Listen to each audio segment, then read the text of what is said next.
কোৰ্টৰ আদেশ বিধ্বস্ত হল বিজেপিৰ শেষ চাল। মীনাক্ষী নটৰাজনৰ বৃহৎ জয়, মোদী শ্বাহ জ্ঞানেশ কুমাৰে ক্ষমা খুজিবনে? প্ৰিয় দৰ্শক, মীনাক্ষী নটৰাজনৰ এক বৃহৎ নৈতিক বিজয় হৈছে।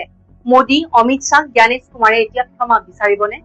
নমস্কাৰ, নিউজ ওৱান নৰ্থ ইষ্টলৈ আপোনালোকক স্বাগতম। আজিৰ এই প্ৰতিবেদনলৈ মই স্মিতা। আপুনি চাই আছে দেশৰ এটা অগ্ৰণী নিৰ্ভীক নিৰপেক্ষ আৰু বহুভাষিক channel news one north east. News one north ইষ্টৰ মাধ্যমেৰে আমি কেৱল বাতৰি সম্প্ৰচাৰ কৰাই নহয়, ইয়াৰ আঁৰৰ প্ৰকৃত সত্যও আপোনাৰ সন্মুখত তুলি ধৰিবলৈ চেষ্টা কৰোঁ। যিবিলাক বাতৰি গদি মিডিয়াই আপোনাৰ সন্মুখৰ পৰা সদায় লুকুৱাই ৰাখে। প্ৰিয় দৰ্শক, অনুগ্ৰহ কৰি আমাৰ এই নিউজ ওৱান নৰ্থ ইষ্ট চেনেলটো ছাবস্ক্ৰাইব কৰিবলৈ নাপাহৰিব, কাৰণ আমাৰ এই নিউজ ওৱান নৰ্থ ইষ্টৰ দৰে এনে প্ৰকৃত খবৰ আপুনি আন ক'তো চাবলৈ হয়তো নাপাব। টিভি চেনেলবোৰে এই খবৰ দেখুৱাবই নোৱাৰে, কাৰণ সেই চেনেলবোৰ চৰকাৰৰ ইচাৰাতে চলে।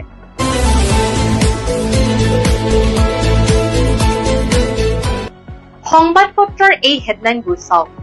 চিঞৰি চিঞৰি সাক্ষ্য দিছে, কৈছে যে কংগ্ৰেছৰ প্ৰাৰ্থী, মহিলা প্ৰাৰ্থী মীনাক্ষী নটৰাজনৰ সৈতে এক ডাঙৰ খেলা হৈ গৈছে।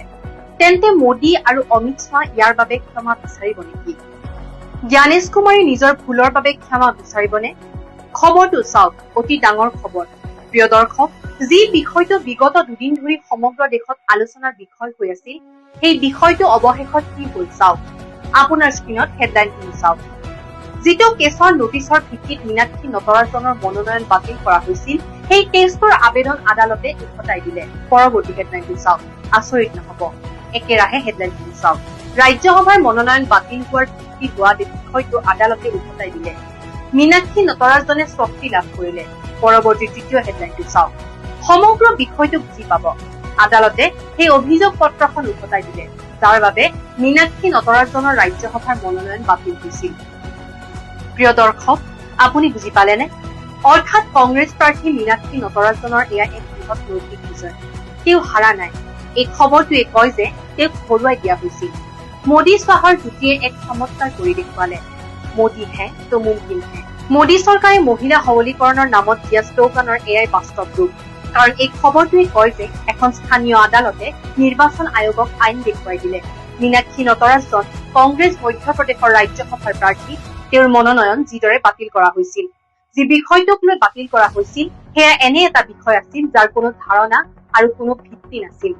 আৰম্ভণিৰে পৰাই ই সন্দেহৰ আওতাত আছিল আৰু কংগ্ৰেছ দলে অবিৰতভাৱে ইয়াক লৈ মাত মাতি আহিছিল।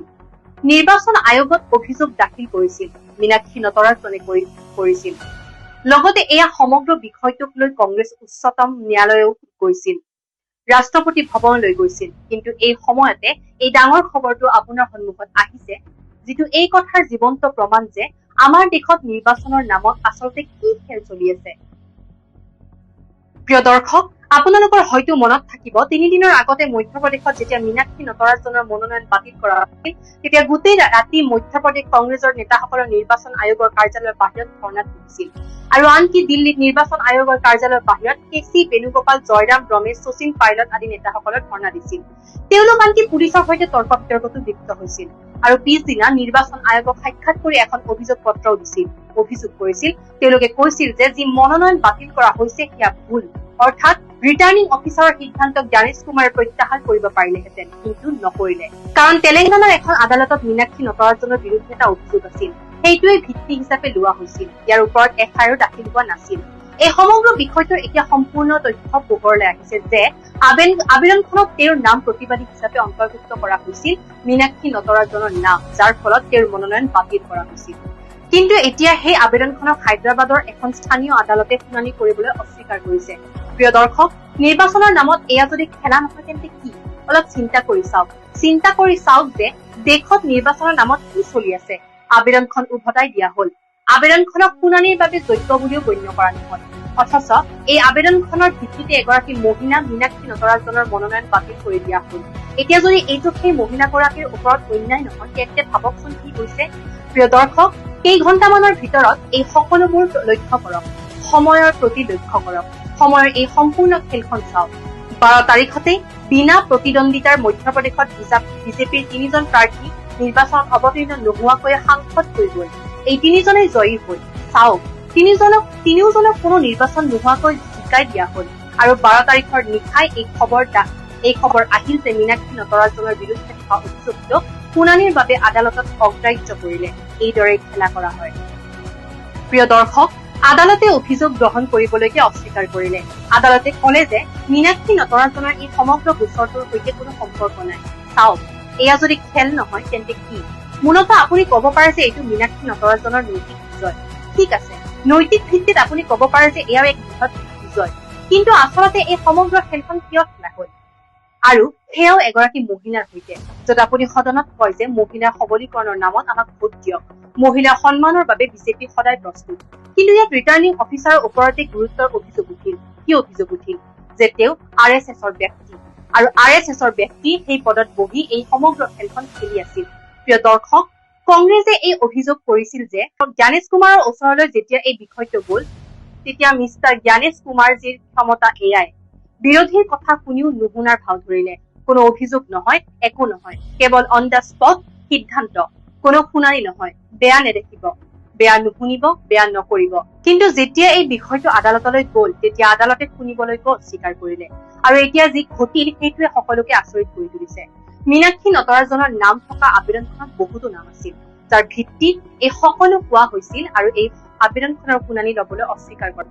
বন্ধুসকল, জিতু পাটোৱাৰীয়ে য'ত ৰিটাৰ্ণিং অফিচাৰক লৈ কৈছিল যে তেওঁ RSSৰ ব্যক্তি, তেন্তে এই কথাটো পুনৰ সঁচা প্ৰমাণিত হল নেকি যে সকলো বিভাগৰ ওপৰত এটা প্ৰতিষ্ঠানৰে দখল আছে? অলপ শুনকচোন জিতু পাটোৱাৰীয়ে কি কৈছিল। रिटर्निंग ऑफिसर का रवैया क्या था? जब स्कूटनी चल रही थी तब वो अपना धर्म निभा रहे थे जिस परिवार से वो आते हैं। इनकी पृष्ठभूमि संघ की पृष्ठभूमि है रिटर्निंग ऑफिसर। और इससे पहले राजेंद्र भारती जी के एक विधायक की जब सदस्यता ली थी तब भी इनकी पूरी भूमिका संदिग्ध थी। निर्विरोध निर्वाचित राज्यसभा के सांसद किए 9 बजे से 8:30 बजे वो ऑफिस पहुंचकर अपने काम पे लग गए थे।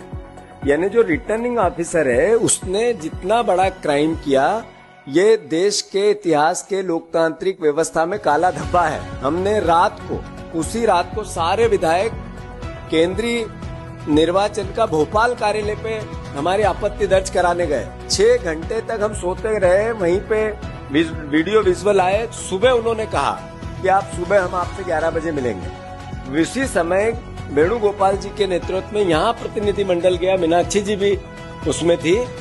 वहाँ भी जो आवेदन, जो हमने तथ्य रखे, उस पर कोई किसी प्रकार का वापस रिपीट हमें कोई संज्ञान नहीं लिया गया, न हमें कोई निर्देश दिया गया, न कोई किसी प्रकार की कार्रवाई की।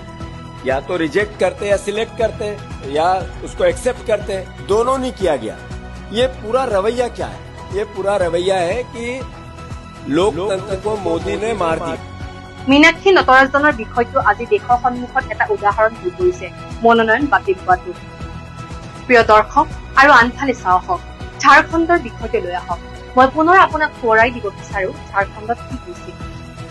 পৰিমল নাথৱানী ধনী মানুহ, শ্বেখ চাহাব, বিজেপি আৰু শ্বেখ চাহাব সকলৰ মাজত কি সম্পৰ্ক সেয়া আপুনি জানে, অৰ্থাৎ আম্বানীৰ সৈতে তেওঁৰ উঠা বহা আছে।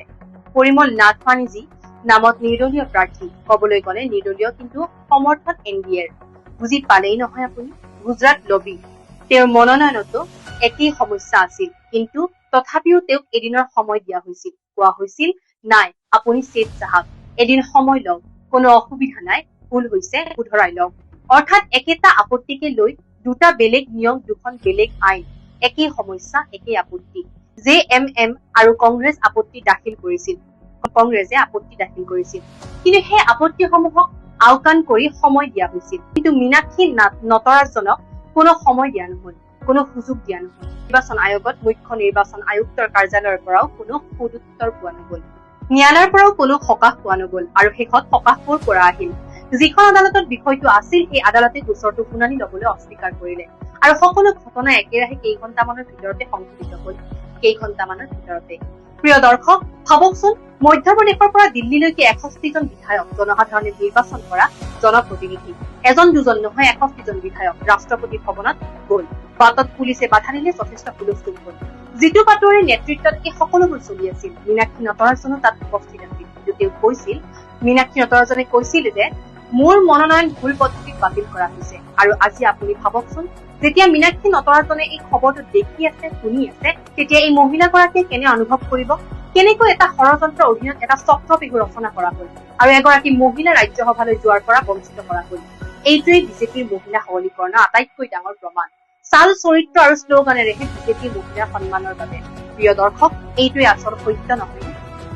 আৰু 3জনকৈ প্ৰাৰ্থী বিনা প্ৰতিদ্বন্দ্বিতাৰে নিৰ্বাচনত জয়ী হল আৰু প্ৰমাণ পত্ৰ দেখুৱালে। এইটোৱে নেকি প্ৰকৃত গণতন্ত্ৰ? এইটোৱে নেকি গণতন্ত্ৰৰ প্ৰকৃত সংজ্ঞা? এই সমগ্ৰ বিষয়টোক লৈ আপোনাৰ মতামত কি? মীনাক্ষী নটৰাজনৰ সৈতে যি ৰাজনৈতিক খেলা খেলা হল, সেই খেলখনক লৈ আপুনি কি ভাবিছে? আপোনাৰ মতামত আমাক কমেণ্ট বক্সত নিশ্চয় জনাব। এইখিনিতে আপোনালৈ আমাৰ এটা সৰু অনুৰোধ, চেনেলটো ছাবস্ক্ৰাইব কৰিবলৈ নাপাহৰিব। এই প্লেটফৰ্মখন আপোনাৰে, য'ত আমি কেৱল খবৰেই নিদেখুৱাওঁ, খবৰৰ আঁৰৰ সত্যও দেখুৱাওঁ।